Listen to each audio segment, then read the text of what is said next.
Hello everyone, good afternoon. Welcome to this new lecture in our program on American literature. My name is Fuzi Slisli and I will be your instructor. Today we're looking at a new topic in our program on American literature, and we will be talking about the literature of the Puritan period. We will look at the themes, the forms of their literature, and the purpose of Puritan literature. We start first with some important dates. 1492 is the date Columbus lands in the Americas. 1607 is the founding of Jamestown. Jamestown is the first English colony in North America. And notice the gap between 1492 until 1607, so it's probably about 109 years, or probably more, 115 years, something like that, between Columbus landing in the Americas and the establishment of the first English colony in North America, Jamestown. In 1620, this is the date of the Mayflower landing on Plymouth Rock. The Mayflower, of course, is the ship that carried the Puritans who were traveling from England to the Americas with the purpose of establishing a colony there given to them by the King of England. That's 1620. 1636 is the year when the Harvard College was founded. So, I mean, keep in mind that it was the Puritans who founded Harvard, which today we call Harvard University. It was founded as Harvard College. 1692, this is towards the end of the 17th century. There is the Salem witch trials, in which the Puritan community and Puritan government of the colony started accusing a lot of people, especially women, of being witches, and started running a campaign to expose and punish witches in the community. It reaches its limit with the Salem witch trials, which is a series of trials that took place accusing a number of women of practicing witchcraft. And it was also a point when the population started reacting against these witch hunts and witch trials, and eventually people rejected the Puritan ideology and Puritan practice altogether. 1740s, this is about 30-40 years before the Revolution. There is again a great awakening, a religious awakening, when Puritan ideas again spread across the new colonies. So let's talk about the Puritan period and the colonial period. So the colonial period, this is the period when there is no such thing as the United States of America, and North America is still a group of colonies owned either by Britain or France or Spain. And it extends from, you know, the early 1600s, when the first colonies are established, Jamestown and then Plymouth, and it goes all the way to about 1750, and that's the time just before the Revolutionary War, which will end up with the establishment of the United States of America. So about 150, 180 years from the early 1600s to the late 1700s. The reason we call this part of the colonial period, which represents all of the time that Britain ruled the colonies in North America, the reason we call it the Puritan period is because of the overarching influence of the Puritans and their specific religious practices. So the Puritans are the government, they represent the main culture, they represent the religion, they are practically the owners of the land and the dominant force in society in this period. But the land, the colonies are still owned by the English. So who are these Puritans? The Puritans are a group of Protestants who wanted to purify the Church of England. They're called Puritans because they became part of a movement, a political movement, religious and political movement that wanted to purify the Church of England. They appeared first in England and wanted to purify the Church of England there, and started the revolution and took power in England and ruled in England for a while until the monarchy was established again, and the Puritans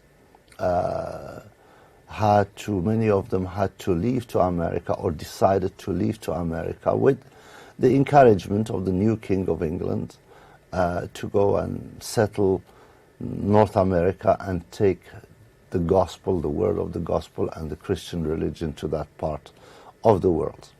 The Puritans believed religion was a personal inner experience and that the clergy or government could come between God and the individual. So they believe in religious government. They believe that the clergy or the men of religion are the political mediators between God, who is the only true ruler for the Puritans. There is no ruler, there is no president, there is no king, there is God. It's God who governs. And the Puritans, the men of religion, see themselves as the representatives of God on earth. So they believe that a true government of God should be a government of clergy and men of religion, and that they represent the mediators between humans and God.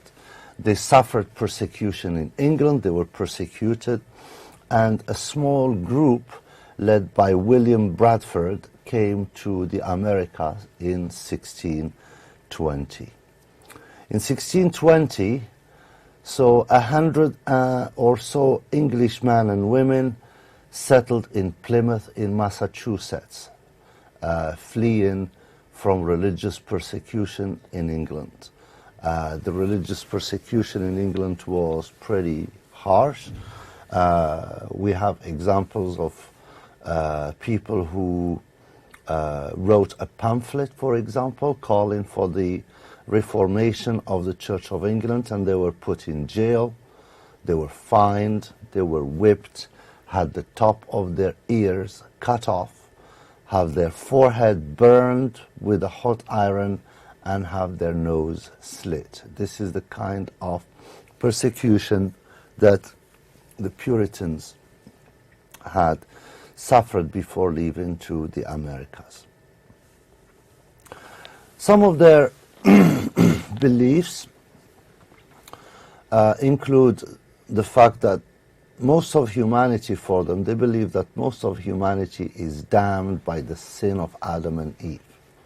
Most human beings are going to hell, according to the Puritans, and only a select few will be saved. These select few can be identified by their saintly behavior, they believe. So, according to Puritans, if you look around, you could spot few people, a select few chosen by God, who display saintly behavior.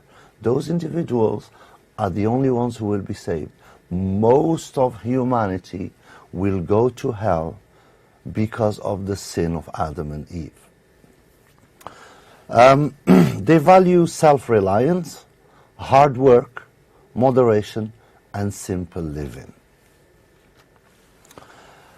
One of their most important beliefs is predestination, and it's the idea that God knows where each person will end up in eternity, in heaven or in hell. So the Puritans believed that those who were blessed with wealth and prosperous family lives were part of those elected to go to heaven. Predestination for the Puritans is simply the idea that it doesn't matter what a person does in their life, it doesn't matter what I do in my life, it is decided before I am born whether I'm going to heaven or to hell. So it's predestined that a person goes to heaven or goes to hell. Among their important beliefs also is the Protestant work ethic. The Puritans believed that hard work was a way of winning God's favor. So for a person to win God's favor, one of the ways a person can do it is by working hard. And by accumulating wealth through hard, honest work was seen as a sign of godliness and was encouraged of all Puritans. So working hard and accumulating wealth is a sign of God's favor. This Protestant work ethic is a major foundation of what is referred to today as the American way of life. I mean, you know, this is we can debate whether that's a myth or not, the American way of life, but part of it, you know, an important characteristic of American culture, which, you know, one sees if one travels to the United States or deals with Americans, is the fact that people, you see it very often, people are proud that they work hard. You know, like when a French citizen, you know, boasts that they only work 32 hours a week, that's the law in France, you know, you only work 32 hours a week. An American citizen would be proud that he works 55 hours a week, and he would say that as, or she would say that to show off as something they're proud of, that they work hard. And together with like expressions like strapping yourself by the boots and, you know, doing things yourself and being self-reliant, you see an average American citizen like repairing his roof or like doing something like major construction or remodeling in their homes. You see them like, I remember a personal friend of mine when I lived there who decided she wanted to lay tiles in her bathroom and just went to the library and got books and sat and studied those books and watched YouTube videos and laid tiles on the floor. And it's something that I would never even think of myself as being able, as learning and being able to just learn quickly and do it in my house. So it is a part of the mythology of America, of the United States of America, this idea of working hard and carrying yourself by the straps of your boots and of being self-reliant and not needing anyone and doing everything yourself. Puritans saw bringing Christianity to America as a divine mission. Puritan leader John Winthrop says in this regard, "We shall be a city upon a hill." And it's obvious here that there is references to the Bible, the Old Testament. A city upon a hill is a reference to the kingdom of God that was promised, the kingdom that was promised to Moses and the Jews who were running from Egypt and crossing the sea to the promised land, to build a city upon a hill.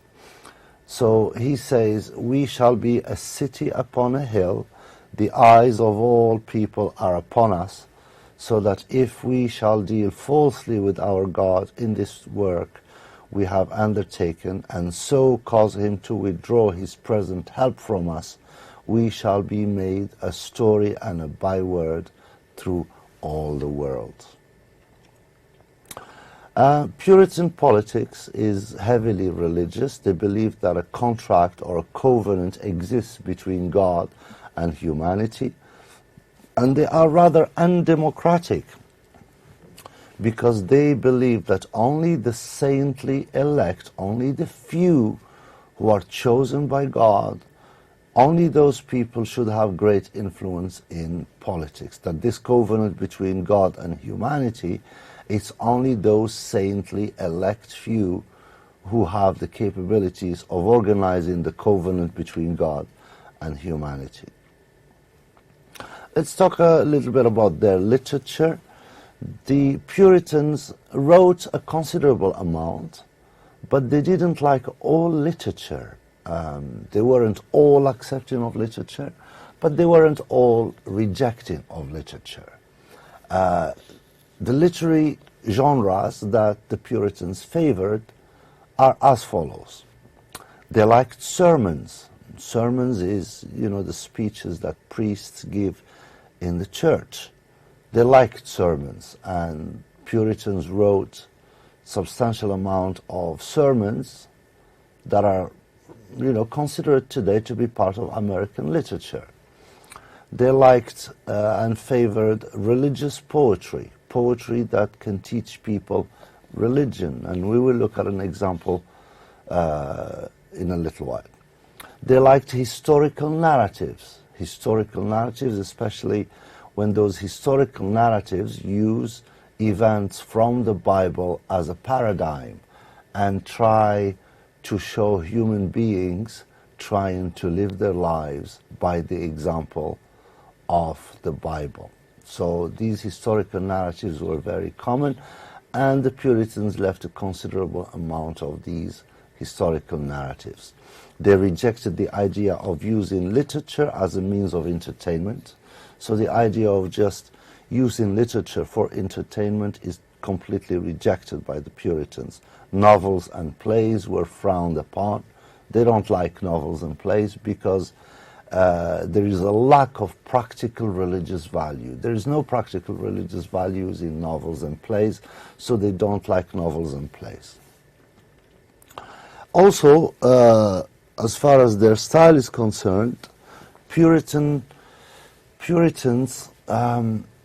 like plain English. And believe it or not, William Bradford, a leader of the Puritans in America, who wrote the famous book of Plymouth Plantation, his book is very easy to read. It's in plain English. And they purposefully, on purpose, they wrote in plain English. It simply means that their prose is not ornamental. There is no ornament or beautification of their language.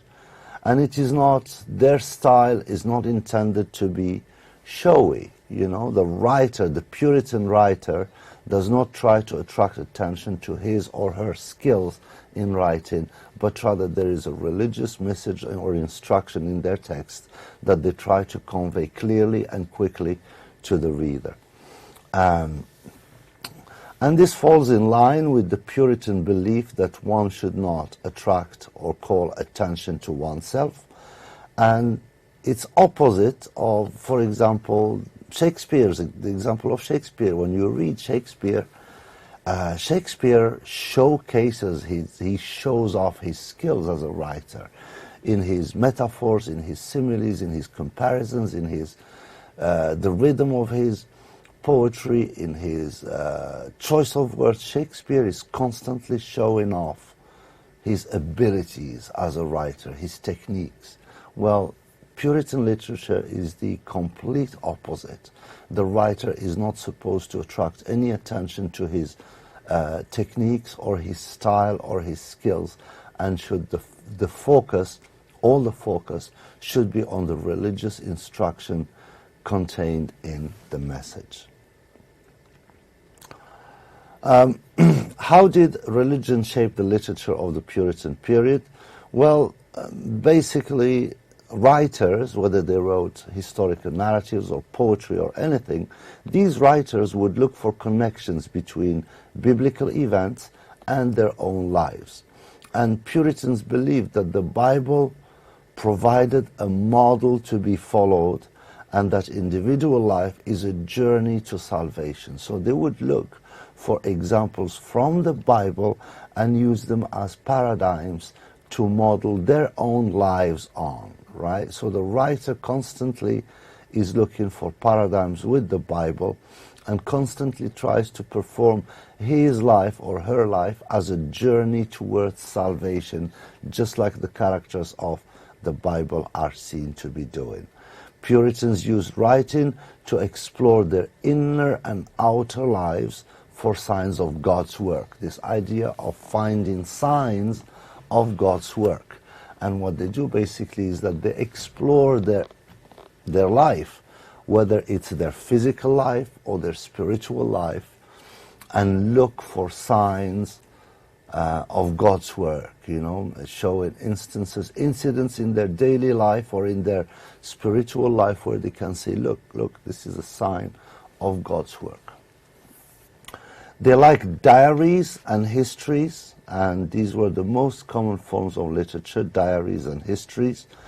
And they used plain English style and stressed clear expression and avoided complicated figures of speech. Famous Puritan books include the Bay Psalm book, which was written in 1640. This is a translation of the poems, the Psalms in the Bible. The Bible has a section that contains poems. They're called the Psalms. And this book, the Bay Psalm book, is a translation of those poems in the Bible. It is the first book published in America. So the first book published in America was the Bay Psalm book in 1640, which contained a translation, an English translation of the Psalms, the poems in the Bible. We can also mention The Day of Doom, published in 1662 by Michael Wigglesworth. This is a simple poem about Judgment Day, and it is the first bestseller in America. It was the first bestseller in America. In 1690, a small book called the New England Primer was published. This is a spelling and reading book, so this is very useful. It's a book to be taught to children, to teach them spelling and reading. This text is indicative of how large a role religion played in these people's lives. The religious subtext began for young Puritans as early as the time that a child began to learn the ABCs. So when a child begins to learn the letters of the alphabet, they begin to give them religious instruction. 1690, the publication of the New English Primer, which you can see in, I'm providing a picture here in the PowerPoint presentation.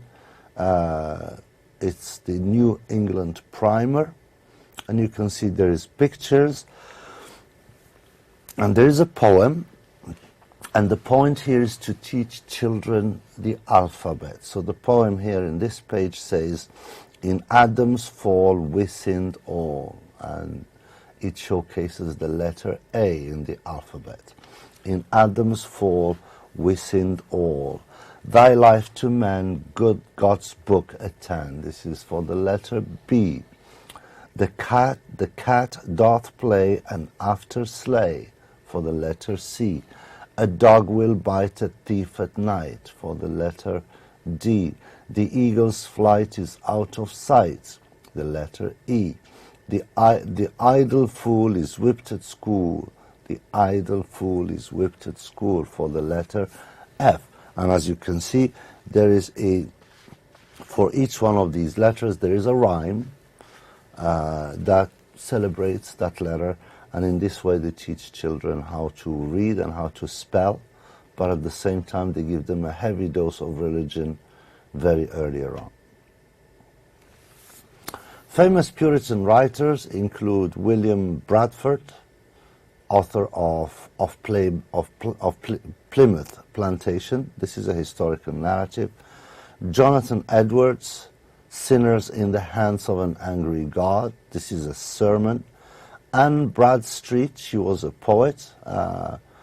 Among her poems include Upon the Burning of Our House and To My Dear and Loving Husband. Anne Bradstreet is significant because she was the first woman to publish poetry in America. And it's significant that the first woman to publish poetry in America was actually a Puritan woman. Not only that, but a Puritan woman who, if you read, these poems, To My Dear and Loving Husband, it's a poem about her expressing her love for her husband. And it's significant, it's interesting, because here we are in a religious movement, and this lady is finding a way to write poems expressing her own love to her husband. And that's significant because this is something that average women will not be able to do openly like that, write a poem expressing their love publicly like this, until the late 18th and 19th century.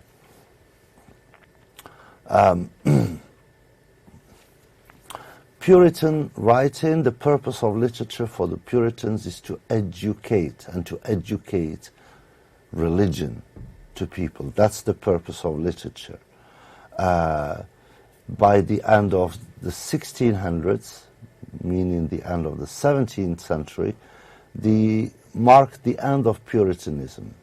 And, maybe society at that time no longer needed a theocracy, a religious government or government of God. And Puritans became themselves guilty of religious persecution themselves, especially after the Salem witch trials, when they went around accusing a large number of women of being witches or witch supporters, and ran a series of trials accusing women, putting women on trial for practicing witchcraft. In 1740s, that's the middle of the 18th century, there is a revitalization of Puritanism called the Great Awakening. And it remains until today. We find that Puritanism and the ideas of Puritanism have impacted American society so much that we can still see their traces in American culture today. And this brings us to the end of this lecture. I hope you enjoy it and find it useful. Thank you for coming, and have a wonderful day.